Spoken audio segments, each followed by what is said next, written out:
এখন কিন্তু আলুর দাম অনেক কম, আপনারা কিন্তু এখন আলুর চিপস বানিয়ে রেখে দিতে পারেন। প্রথম হচ্ছে গিয়ে আলুগুলোকে পাতলা পাতলা করে গোল গোল করে কাটবেন। কাটার পর হচ্ছে গিয়ে এগুলোকে পানির ভিতরে সারা রাত ভিজিয়ে রাখবেন ফিটকেরি দিয়ে। তারপর হচ্ছে গিয়ে ফুটন্ত গরম পানিতে একটু ফিটকেরি দিয়ে হচ্ছে গিয়ে আপনারা এটাকে জাস্ট একটা বলক উঠলেই এটা নামিয়ে নিতে হবে।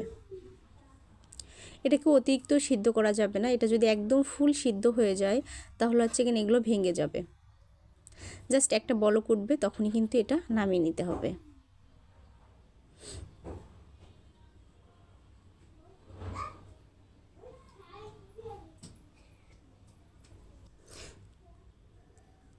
এই যে দেখেন ফিটকারিটা কিন্তু এরকমের হয়, এটা গুঁড়ো করে দিয়ে দিবেন।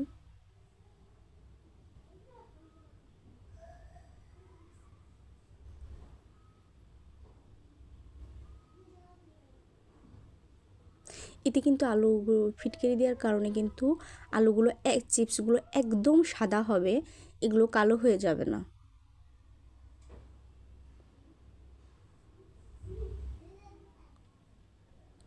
আমার এটা হালকা জাস্ট ভাপ দেওয়া শেষ, এখন হচ্ছে কিনা এগুলোকে আমি নামিয়ে নিব।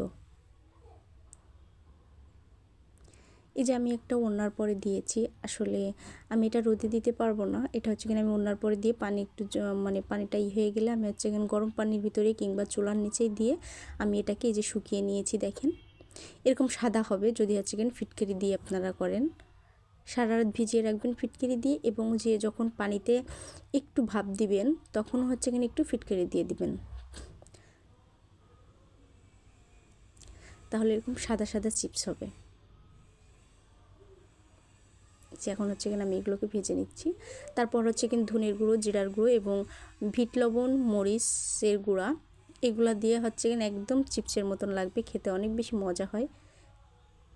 এই যে এগুলো সারা বছর সংরক্ষণ করতে পারবেন।